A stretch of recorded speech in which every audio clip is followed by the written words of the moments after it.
How to screenshot without using the button on Redmi 14C. So in the first way, you can using the three finger, you can swipe down like this to screenshot, and the step 2 you can using on the control center, you can see in the screenshot icon like this.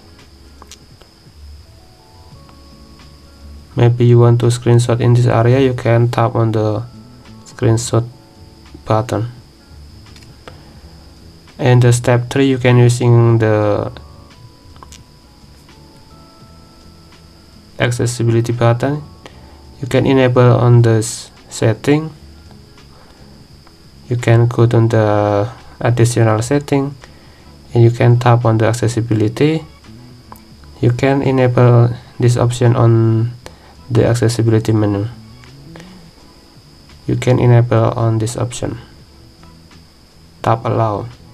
Now you have already accessibility button right now, you can screenshot like this.